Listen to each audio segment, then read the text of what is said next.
Hello, beautiful souls. Welcome back to my channel. If you are brand new here, welcome. I'm Bonnie, Old Soul Mermaid. All right, today is going to be a May favorites video. So if you're interested in what decks I was using, what I was watching on YouTube, stick around.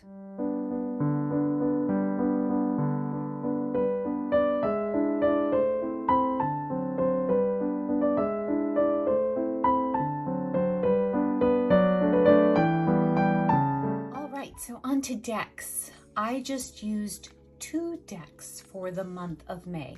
Well, for most of the month of May. And I mentioned that I was going to do this in my April's favorite video, which maybe I'll link up here in the card somewhere if you didn't see it.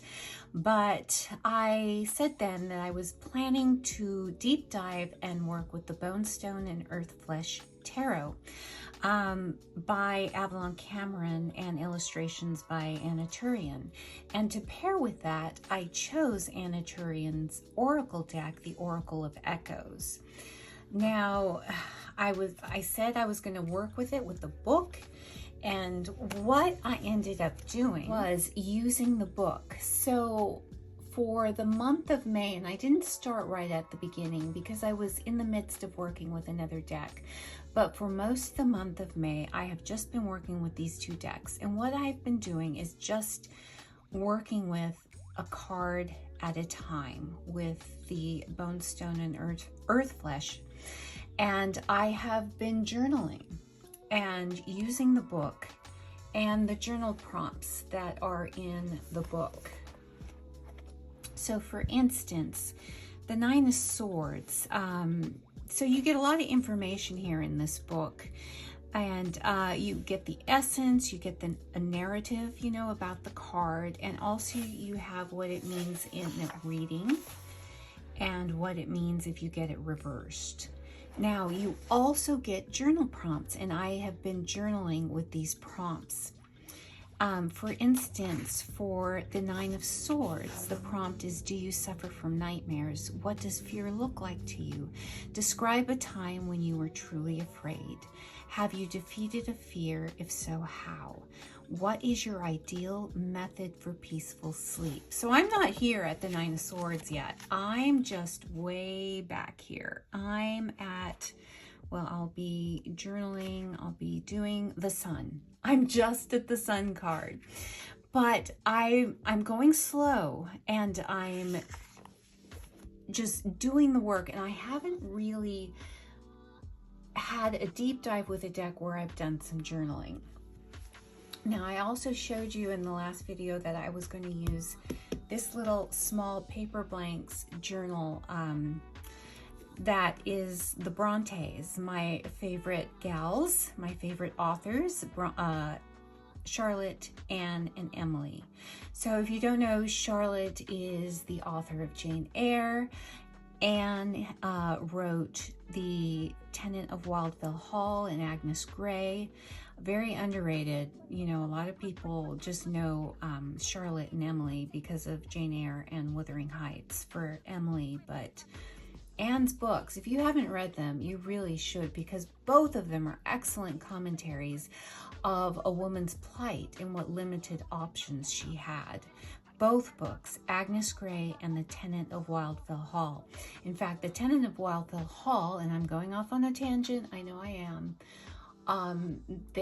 it was deemed as scandalous, wasn't published for a while because of the depiction of a wife leaving her awful husband. And, you know, the fault is all put on the wife. You know, it's all her fault that she had to leave. Her husband's awful because, you know, she's not doing her job. You know, that was the mentality back then. So, but anyway, I am using this journal, and I'm going through card by card. And it's a line journal here, you can see, but it's got these wonderful antiqued, can you see tea-stained kind of edges to this journal. So I am having a wonderful time just going by slowly. I'm not trying to hurry through it. Now, one of the reasons why I haven't journaled with a deck is because of fear. Now, I have a bitty tarot journal where I do my daily card draws. But as far as journaling for myself and putting down my thoughts, I've been afraid to do so. And really, I haven't kept a journal since my late teens, maybe my very early 20s. And mostly those were diaries, journals, while I had a raging eating disorder. And those journals kept track of my measurements and the food intake and new tricks I learned to lose weight while I was dancing for a ballet company, while I was in training as a ballet dancer. And I have some, not all of those journals, and I can't read them because they are a dark place. And so I've been afraid. I'm 54 years old and I have not kept an in-depth journal since then because it was a very negative experience. So I'm kind of going into it slowly, and I find that it's been very helpful. I have kept a gratitude journal, where I just write a couple of lines, and that's been positive. So the gratitude journal and the tarot draw journals have kind of been easing me into journaling again, which is something I think now I can do and have it have a beneficial effect. Whereas before, when I did it, it wasn't. It was pretty dark. So that is what I'm doing, and I'm still doing this, and I'm into June, and I'm not done, and I'm not gonna hurry myself. I'm gonna continue in 1 card per day for the tarot deck. Now, I'm still using both decks for my daily draws as of now until I switch over to another deck, which I'll show you a little bit later in the video. So these are my 2 decks that I used largely for most of May, and I'm going to continue using for June. And I want to say before I go that the Bone Stone and Earth Flesh tarot deck was very generously gifted to me by a beautiful soul who knew I wanted the deck, and I was very, very upset to find out about this deck. When I found out about it, it was being shipped and you couldn't get it, and it's a very hard deck to get. But I was very, very graciously gifted this deck by somebody in the tarot community, and I just want to say that I hope that her generosity comes back to her tenfold, 20-fold. I hope it will, because she's a beautiful spirit, very generous, and I really hope it comes back to her. I'm sure it will, because she's beautiful. And I'm enjoying so much working with this deck, the artwork, and I swear to you, every drawing that I have, every question I've had has been very clear and concise with my daily draws. I've also done some new moon and full moon spreads with this deck, and it is so on point. It ticks the boxes with the magical and the old and the ancient for me, and just the beauty of the artwork. The storytelling in the guidebook is phenomenal. So yes, I am very, very grateful to have this deck. Now, as far as YouTube, I've been watching all of my favorite TarotTube channels. I've been watching my favorite history channels, but there is one channel in particular I've just been enjoying because it ticks the boxes for me as far as entertainment, intelligence, humor, and my love for a particular niche. So let's head over to the table and take a look at my iPad, and I will share it with all of you. Okay, let's talk channels, YouTube channels. Now this one I'm going to show you is not tarot related at all, but there might be a couple of videos in here that you might be interested in. If there's any of you who are interested in historical clothing or costuming, this girl is your girl. Her name is Abby Cox, and she started her channel about a year ago, and she had one video and about 3 videos into her channel that went viral with 1.7 million views. This girl is a star. She has a very niche channel with historical costume and clothing, but she has skills. Her combination of her editing skills, her humor, her presentation, her knowledge is so dang entertaining. And if you think that, no, I'm not interested in that, if you watch one of her videos, you will become a fan. Now, she has a video here that I thought was very interesting. If you're a YouTuber, you might find this one interesting. Going viral. Here's the truth. She went viral a year ago, like I said, about 3 or 4 videos in. She had that video go viral, and she goes into how it changed her life. It wasn't all sunshine and roses, really. You know, she got opportunities, but not all of it was, you know, a bed of roses. This is the video over here that went viral. 5 years of dressing like. I wore 18th century clothing every day for 5 years, and this is what I learned. And if you go into the video, oops, you see an ad. Corsets aren't bad. So this video is so interesting because she was an employee at Colonial Williamsburg. Anyway, she had to wear a corset 5 days a week, and she did it for like 5 years.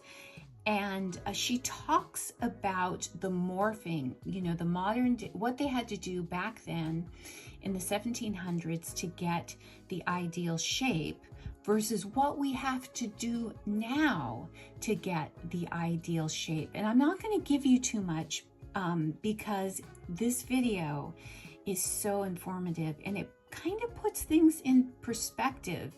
You know, we think that with all our modern technology that maybe, you know, we're superior to our ancestors, but are we really? And this video is a good one to watch. Highly entertaining. She's really funny. Here she goes. This is a great video. If you are a Jane Austen fan, if you love Jane Austen movies, how historically accurate are the costumes in Pride and Prejudice 2005? So that's the version with Keira Knightley. 500 years of women's corsets, stays, and bras. A dress historian explains bust lines, boobs. She talks about, where is this one? Okay, this one. How hot are Victorian corsets and clothes? Using science to bust historical clothing myths. So in this video, she goes out with her 2 friends out in the Nevada desert. They all are dressed in historical clothing, underwear and garments. And she goes out with a thermal scan, and they scan their body temperatures after spending, I think, an hour out in the Nevada heat. And then they go out the next day wearing modern clothing. Which clothing do you think kept them the coolest? I think you'll be surprised. So she also goes in and she rates the historical accurateness of Bridgerton. We all know it. Bridgerton, the clothing was not accurate. This one, 106-year-old witch core.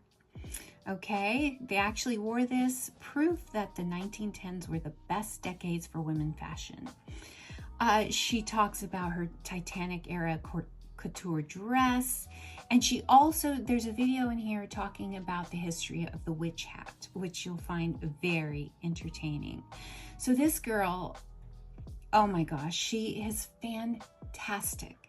Fantastic, pure entertainment, but you're also going to learn a lot about history, not only the clothing, but you know, kind of about society. You get it all in this girl, and I found her thoroughly entertaining. I've been watching her for a while, but I've been watching more of her videos as of late, and that is Abby Cox. So once you watch one of these videos, let me know in the comments below, what do you think? Were you thoroughly entertained, or you think, nah, not for me? Just let me know if you learned something, if you enjoyed what you saw. All right, so I'll link a few of these videos in my box, in the description box below. Maybe I'll be able to put a couple of cards in. So let me know what you think. I really want to know what you think. Another channel I would love to turn you on to, anybody who's interested in history. This is a very unique channel, and it's called Not Your Mama's History. Now, it's by a young gal named Channy McKnight, and oh my gosh, I found her channel because I was watching Abby Cox's video, and it was suggested to me, and lo and behold, you find out that the two are very good friends. I'm not sure, but I think they maybe met while working at Colonial Williamsburg as kind of reenactors, but the first video I watched was this one, A Day of an Enslaved Lady's Maid. Can you see down here? It's really awkward to try to show you my iPad. But this video right here, where she goes in, you know, the long hours and what it was really like to be a lady's maid, a black enslaved lady's maid to the woman of the plantation. Very, very, very informative. And then this video just kind of blew me away.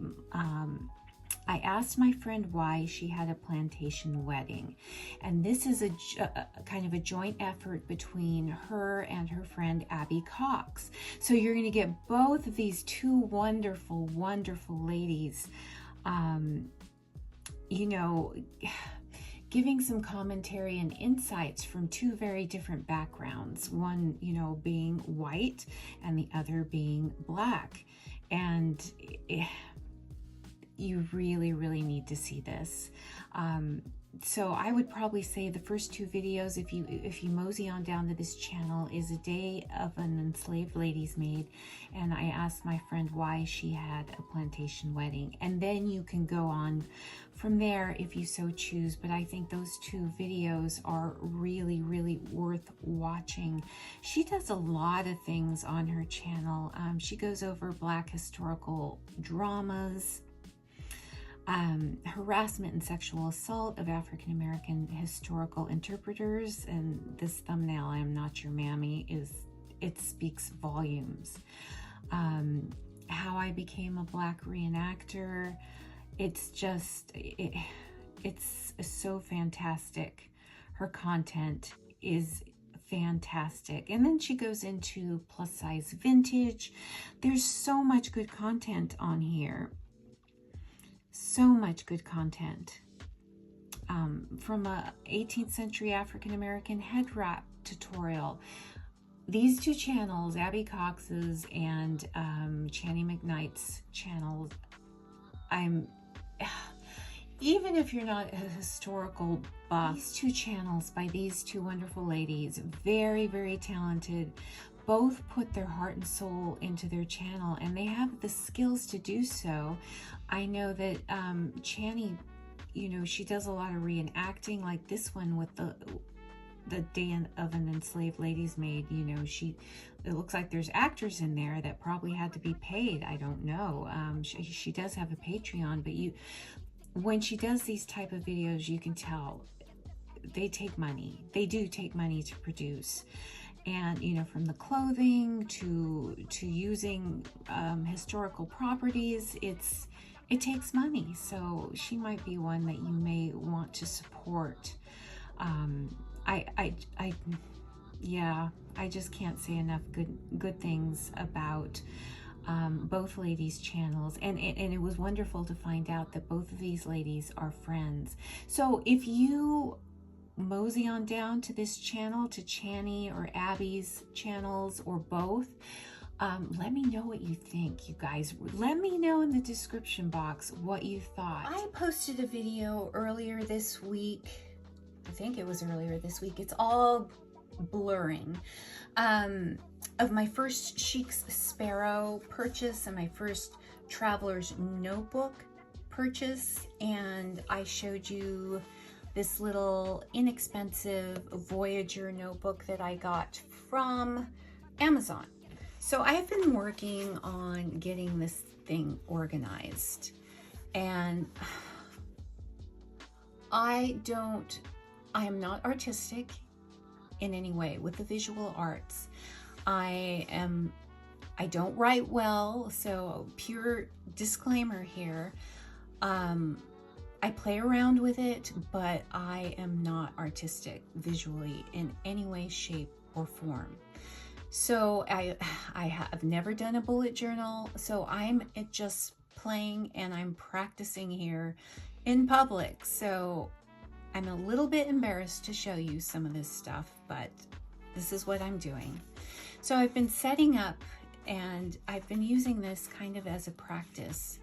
So I've got some inserts, and this is what I've been doing to set up. I've got these cute little paper dolls, 1920s garb, early 1920s here.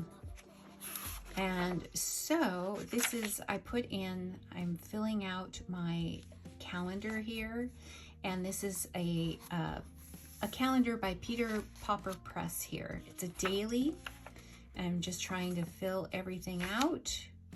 I'm putting in, holidays and the new moon and the full moon.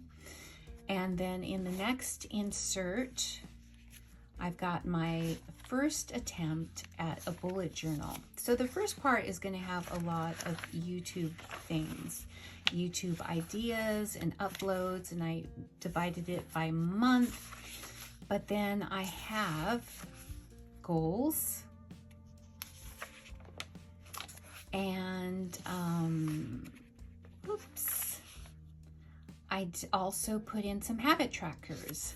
So I do a weekly walk, a daily walk with my husband 5 days a week. And so I wanted to track that. So walks for June, July, August, September. So I'm doing 4 months. And then my exercise. So I also do an extra exercise session 5-6 days a week. So I want to track that. I've been slacking off on my meditation, so I want to put that in. And then my tarot draws. And then I put in a page for decks used.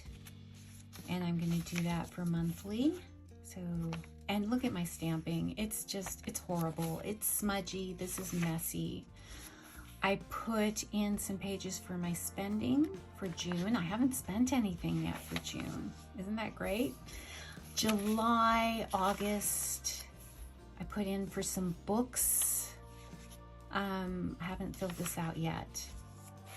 And goals for each month, and then something for my, a page for my sewing projects. And that's it so far. And there's not very many pages left over. It'll give me freedom to play some more. And then I have, aren't they cute, the little paper dolls? I put in a lined blank journal for jotting things down. And I just put in some stickers, like leftover stickers from my Happy Planner that I used last year. Just stickers that were strays. I just emptied out a book. Oh, don't think you can see. There we go. That'd be nice if I was in frame. I just slapped them in here, to use up a book, because when you have those sticker books, you find all these unused stickers, and I just put them in. Yep, slapdash, put them in. No rhyme or reason, really, just using them up. So that is that, and I'm just playing with it. It's not artistic, it's not beautiful. It's messy, which reflects my life. So I also, because I have that full-sized, you know, a traditional Midori traveler's notebook, I have also playing with, you know, these inserts that I got for that. So this is a weekly, and look at my little, yeah, I know, it's messy, it's horrible, and so I'm filling everything out here, and this is the first week. I'm doing my planning. I've got my, and I'm putting in my exercise, my walks, and the extra exercise session, starting to plan for next week. So I've got everything, starting to set everything up. And that's the daily. And I just put in some stickers that were unloved, and just slapped them on. Unimaginative. And this one is the monthly. I'm just having fun making a mess. It's not pretty, it's not aesthetically pleasing. I'm just really trying to find out what works, and I'm experimenting.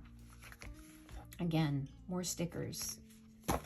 And this is more my practicing with kind of a bujo type thing. Yes, very, yeah, messy. And again, putting goals, a habit tracker for my walks,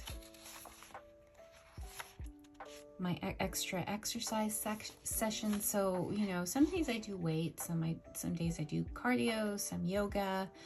Sometimes I'm doing a bar workout, sometimes more Pilates, but I'm not putting in details. I'm just, you know, checking off or coloring in when I do it. So meditation,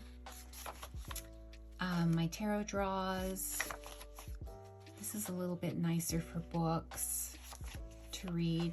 And here I just put, it was some pages. So I had some scraps of paper, and I just used them up, put them in, put an I'm grateful page in here, and it just kind of looks like stitches, has attached them to the paper. Sewing plans for each month from June through September. And spending, kind of a spending tracker.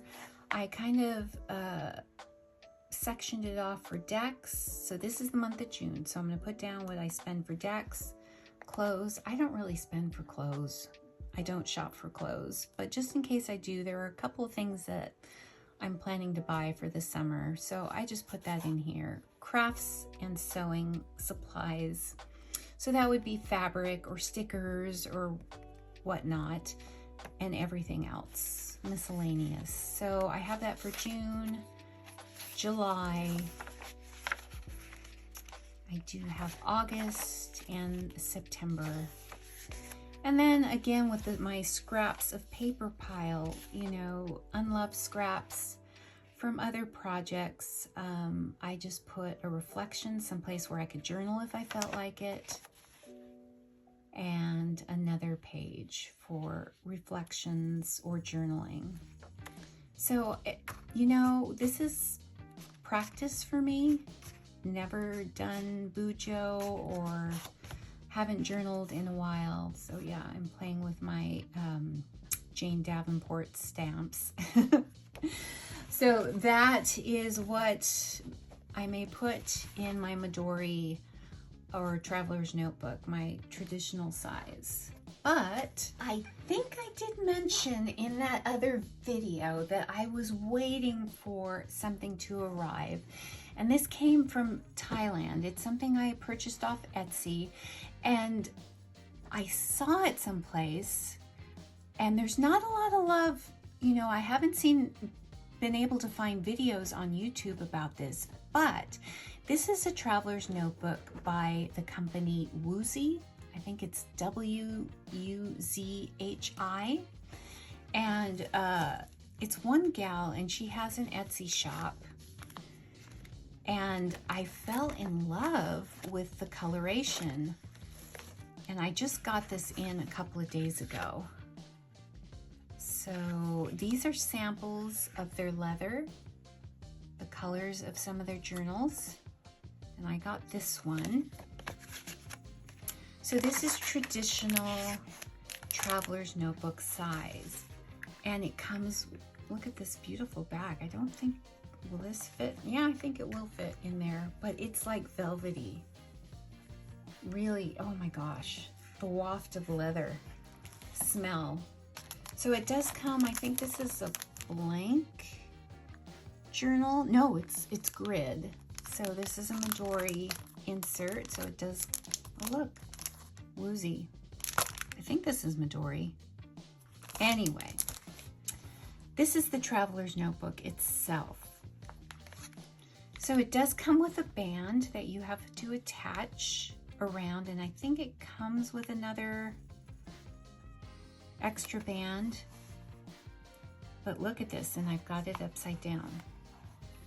This smells wonderful, you guys. Look at how pretty this is with the burgundy interior. So you have a place where you can, a little flap to hold your pages. It's got an interior pen loop.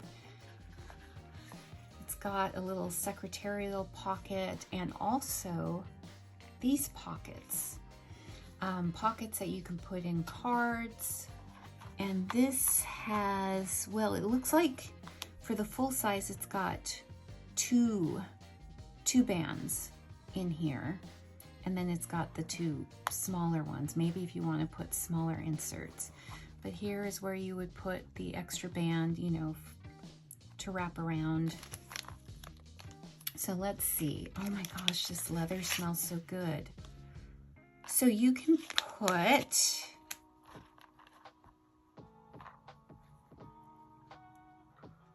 this little plate. Where there's a will, there's a way. Look at that. And this is the band, I think, to wrap around that you can put, no, maybe this one is. One of them is. Yeah, you use one of these bands. But anyway, this is more expensive than the Traveler's Notebook, but cheaper than a Chic Sparrow Traveler's Notebook. I think theirs is the narrow size.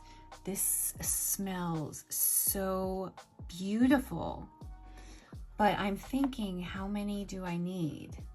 I can't send the Midori one, the original blue one, back. Now let's just take a look. Let's do a little comparison. Now this is thicker leather, and this is very, you know, kind of streamlined here with the traditional. And this one scratches up and it's gonna patina nicely.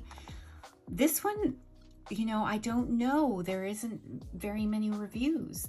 In fact, there isn't any reviews. There's a silent unboxing of this on YouTube that I found, but no commentary whatsoever. So I have no idea how it will hold up. Feels very sturdy. I love the colors in this. I love the contrast burgundy stitching. I will leave a link below. This feels altogether more sturdy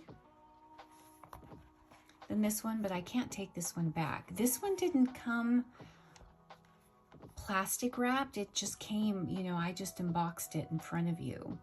It comes in that nice box with the nice insert.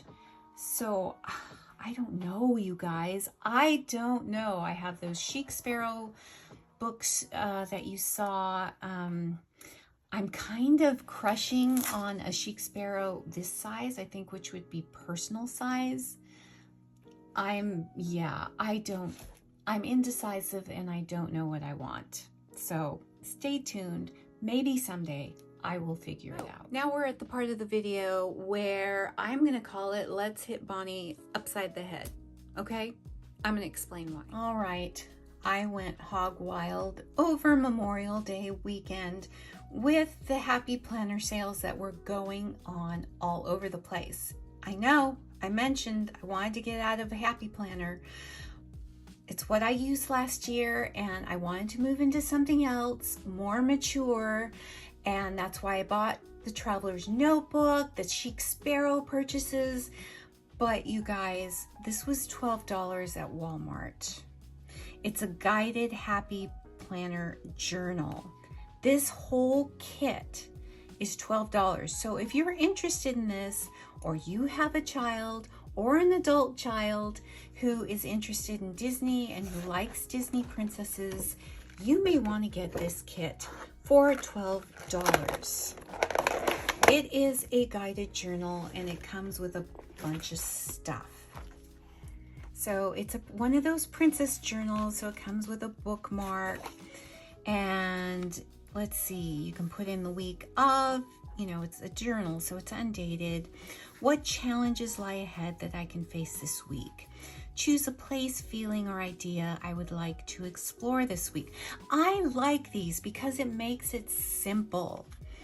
As I've mentioned, my problems with journaling. So this I thought would also be a good way to get back into it. Something fun. It is so cute. And then you get some free, you know, brain dump grid paper. How fun is that? And then you get the cute little dividers. What do we have here? We've got Pocahontas. I mean, it's so cute. What do we have here? We've got stars, and they all have all these happy, feel-good quotes. Never be afraid to chase your dreams. It's fun, right? And with this journal, you get an envelope. You get some stickers. Yeah, and then what else do you get? You get some paper.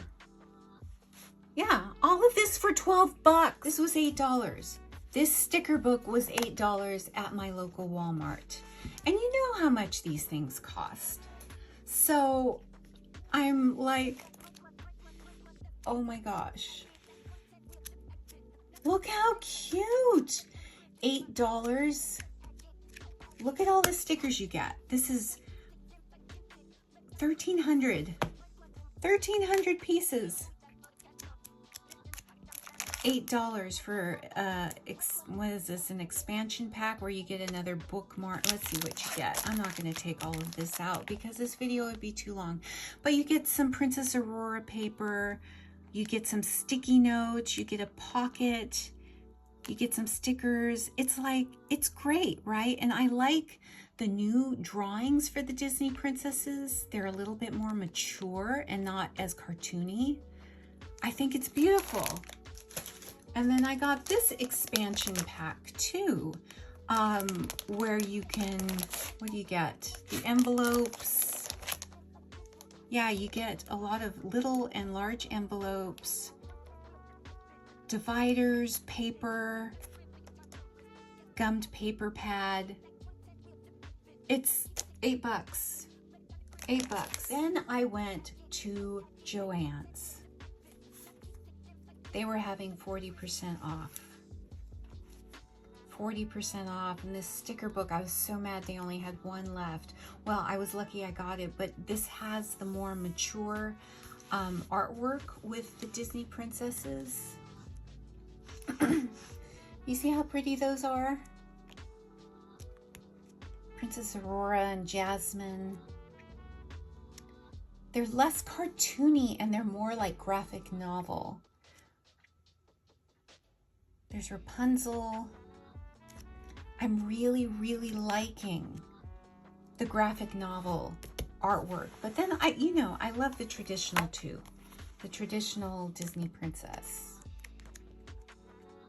You know, you can't go wrong. It's fun. You know, all of this was 40% off. This is the larger decal pack. This was some paper with Cinderella. I know, you guys. I know.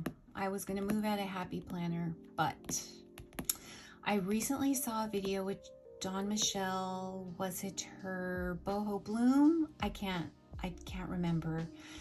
But she was moving her social media planning into a happy planner because it wasn't working in, you know, one of her traveler's notebooks. And this is a classic color block layout. And I think hers was a dashboard layout, but I thought it would be a good idea because it's a little, I don't know. I'm going to see if it's going to work for me. I just love this artwork, this graphic novel Disney princess. And then I got the expansion pack for it so it can grow with me. I know, you guys, I know. You can send me a virtual thump on the head if you want. I'm doing it to myself. I don't know what I want, and when I figure it out, I promise I will let you know. Let's talk books, shall we? Okay, so I only completed one, but it's one that has been on my wish list forever, and I happened to find this beautiful, like-new, hardback copy from Half Price Books, and the book is Prairie Fires, The American Dreams of Laura Ingalls Wilder. Now, it's by Carolyn Fraser, and it was the winner of the Pulitzer Prize, and it was listed as one of the 10 best books on the New York Times book review in 2017. Now, if you're not from the US and you're maybe not familiar with Laura Ingalls Wilder, she was a writer who wrote about her childhood in the American frontier. She was born about 1867, so about 2 years after the end of the American Civil War, and she died, I believe, in 1957. So when you see the span of that lifetime, there is so much that happened in American history and just in history in general. And she was born in the horse and buggy age, and right at the beginning of the very beginnings of the railroad. And then when she died, you know, we've already had the Industrial Revolution, we've had the invention of plane travel and modern warfare and automobiles, and you know, all of this in her lifetime, from horse and buggy and muskets, you know, being used in the American Civil War. And then when she died, I think by 1957, I could be wrong, but the US may have had the very first the beginnings of a military presence in Vietnam. Yeah, so that's, I mean, for a lifetime to span that portion of history is something pretty remarkable. But her writings, her Little House series, was inspired the hit American TV series Little House on the Prairie in the 1970s, and it went through the 80s. I think it went on for about 9-10 years, I want to say. So the reality of her books and her story was not really accurately depicted in the TV series. And let's just take a look at the book. Just flip through some pictures really, really quickly, in case you're a fan, in case you're interested. Now, Laura Ingalls, her books, because I read them in elementary school, they started my love for history. First American history, and then I went on to my love for European history once I discovered, you know, the Bronte sisters' writings and Jane Austen and Thackeray and Dickens. And then my interest kind of shifted to European history. But you can see the wonderful pictures. Now, if you are familiar with the Little House TV series, you know that Charles Ingalls, was played by the famous actor Michael Landon of Bonanza fame. But this is the real Charles Ingalls, and this is the real Ma, or Caroline Ingalls. Yeah, a far difference from the TV show, right? Reality. Now, if you're familiar with the Little House series, you know that her Her book, On the Banks of Plum Creek, is when they were in Walnut Grove, Minnesota. And that's largely where the TV series takes place, their time in Walnut Grove, Minnesota. The truth is the Ingalls family moved. They weren't in Walnut Grove, all that long, at least not as long as the span of the TV series. And this is what they lived in when they were in Walnut Grove. Something like this, a little soddy, a dugout house. And this is a picture of a real one in Nebraska in the 1800s. Now, this is what the Ingalls family lived in, not the cute little slant roofed house that's depicted in the TV series. None of that. So this is reality, and then, if you're familiar with the TV series, Michael Landon cleaned it a bit, cleaned it up quite a bit. These are the real Ingalls sisters. Baby Grace was a baby at this time of the picture was taken, but there is Carrie. There is Mary, who by the time this picture had been taken had already gone blind. And this is Laura. And look at her fist clenched. I don't know. And just kind of her set jaw.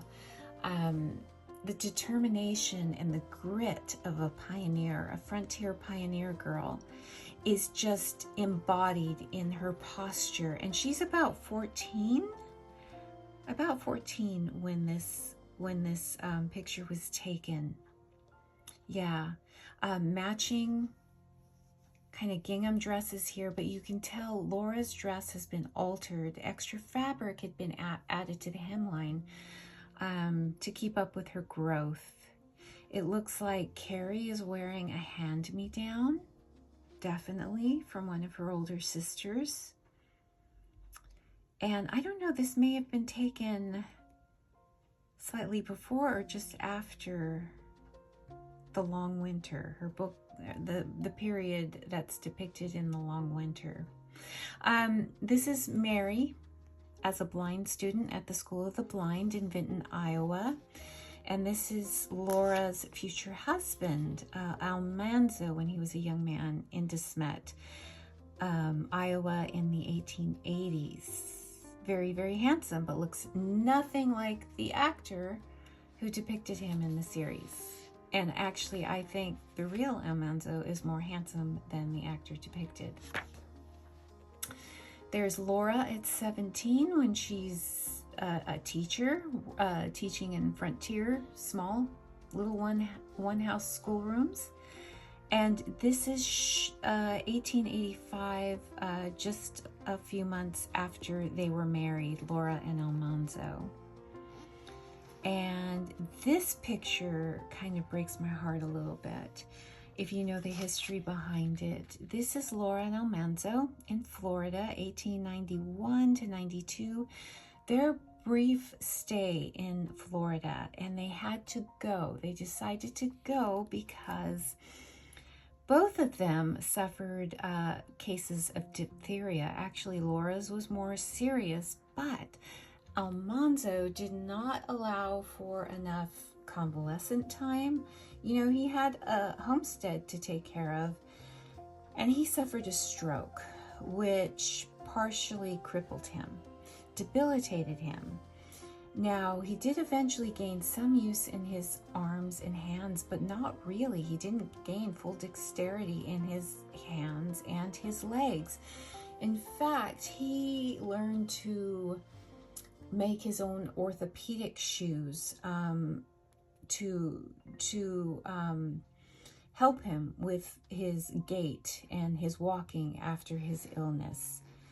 Very, very sad. And Laura, it's not really considered the last, part of her Little House series, because it was published after the death of her husband, and I think after Laura's death. It's a book called The First 4 Years. And Laura chronicles the first 4 years of marriage. Now, the original Little House series ends with her actual marriage of of her and her husband, and she's setting up her new beautiful little house that her husband built for her. The first 4 years takes up where that leaves off, and it goes through their first 4 years of marriage with just tragedy after tragedy, starting with failed harvests, you know, from hail, from storms, just one failed crop after another, going with their illness. Laura loses a baby. Actually, it dies 3 weeks after it's born. You know, they do have a daughter successfully, but the second child, which was a son, which was said to look just like her husband, died 3 weeks, probably SIDS. There was no real explanation. And then they lose their beautiful little house to an oven fire. So it was just, oh my gosh, thing after thing after thing, tragedy after tragedy after tragedy. And so they decide to move to the land of the Big Red Apple. They move to the Ozarks, to Mansfield, Missouri. This is one of the ads that Laura's reported to have seen. And this is the one and only photograph of all the Ingalls clan taken together. Now, Laura did have a little brother who lived about 9 months. Yeah. So Ma, Carrie, Laura, Pa, Grace, and Mary look nothing like the actors in the TV series, right? I know, artistic license, right? Now, I love this picture of Laura. She's probably in her upper 30s at this time. And this is the house that Almanzo built her, and they kind of built together in Missouri. And she writes on the back of it, "Just as I am, without one plea," which I take to mean that she has everything she wants, everything she needs. You know, she's in her element, kind of like a 9 of the Lady in the 9 of Pentacles card. This is Laura. You know, simple woman in her wants and needs, and someone who very much knows who she is. This is a picture of her daughter, Rose Wilder Lane, her high school graduation photo. And this is Rose at 19 when she's working as a telegrapher in Kansas City in 1906. She was a girl who had big dreams and ambitions, did not want to live the life of a farm woman. So as soon as she could, she hightailed it and got out of there. And she became a notable author in her own right. In fact, Rose was instrumental in getting her mother's books edited and published, and through her connections. And this book goes through all Laura had to go through with the failures of getting her books and her initial autobiography published. And that morphed into the series of children's books, shorter children's books. Now this picture, this is Rose as a newlywed in San Francisco in 1909. Kind of in the afterglow, right? The look on her face says everything. But sadly, Rose wasn't married for very long, and she did suffer a tragic miscarriage and never married after, and never had any other children. And this is the house that Almanzo built in Rocky Ridge Farm. This is Laura in her 40s as a columnist for the Missouri Ruralist. So in 1917, kind of starting her professional writing career, you know, as a newspaper columnist. I believe her column was As a Farm Woman Thinks. That's what it was titled. This is Almanzo working on the land. This is Laura and Almanzo on their porch in 1929 with some neighbors. Yeah, hard scrapple frontiers people, you know, they were. Laura in her 60s for the publication of her 4th book on the banks of Plum Creek, which I refer to. This is her daughter Rose. You know, there's a strong resemblance.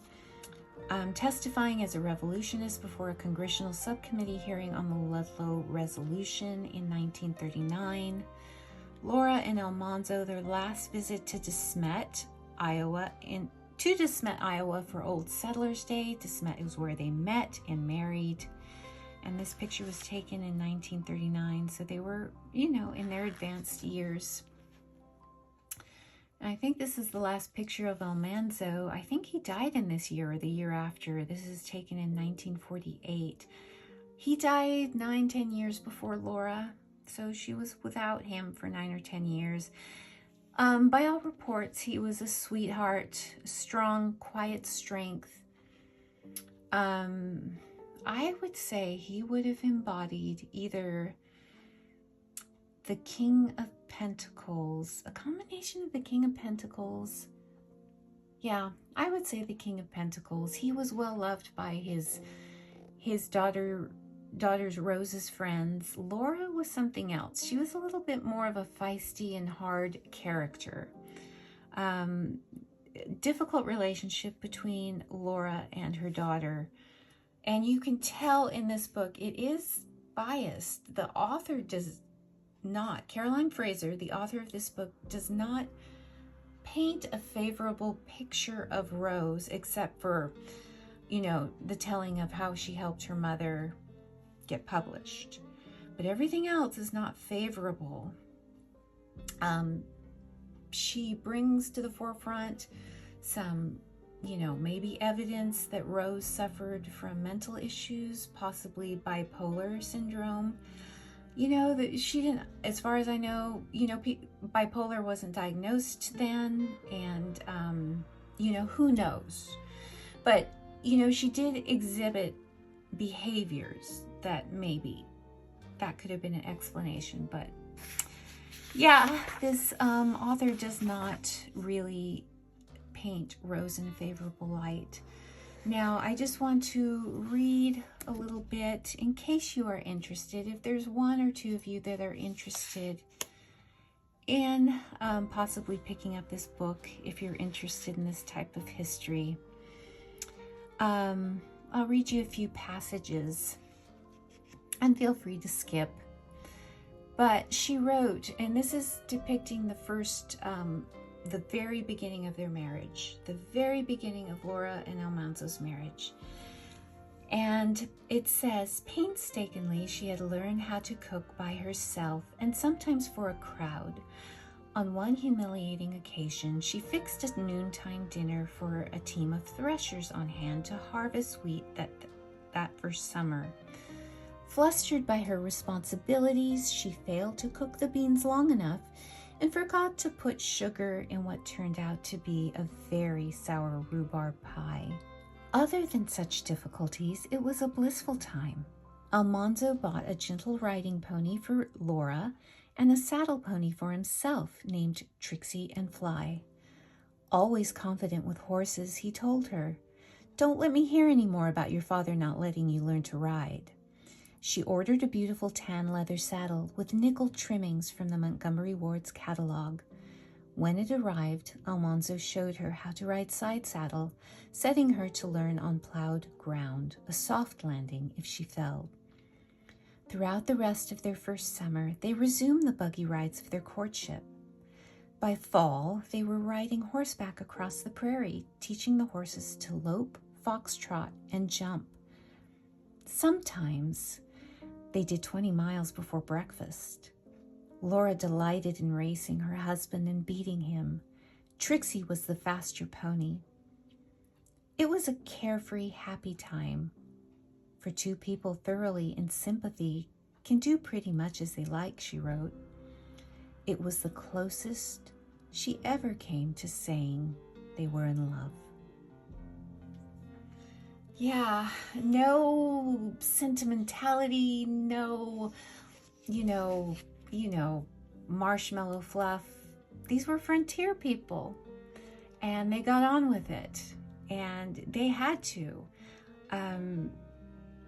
I'm so interested in the history because I'm so interested in to see how people got through their troubles and their hardships. Very different back then to what our challenges are now. With these people, they had to get on with it, or they literally would not eat, would not have a roof over their head. So they kind of locked down their feelings and tragedies from losing children, didn't really deal with, and didn't really have the time to deal with tragedy as, you know, maybe we do now, a little more time. So it just interests me. Now, it does also go into the making of the Little House series and how Michael Landon did, you know, sanitize it and clean things up quite a bit. In fact, you know, Laura writes in her On the Banks of Plum Creek that she and her sister Mary started going to school barefoot, walking to school barefoot, because they saved their shoes for harder weather. And that was a no-go for Michael Landon. He wasn't going to show any of his actors barefoot. And it was a joke, you know, with the crew, you know, that the series should be named How Affluent Is Your Prairie? All right, so that's a look at the book that I did manage to read in May. And we not only have one, but we have two places where we can thunk Bonnie upside the head. I'll explain why. So here is where we give another thump on Bonnie's head. Here we talk about goals not met. You guys, I really wanted to share with you a beautiful homemade dress that I made. But as you can see, the pattern is still intact. And the fabric is still in the bag, not even washed. Nope, didn't do it.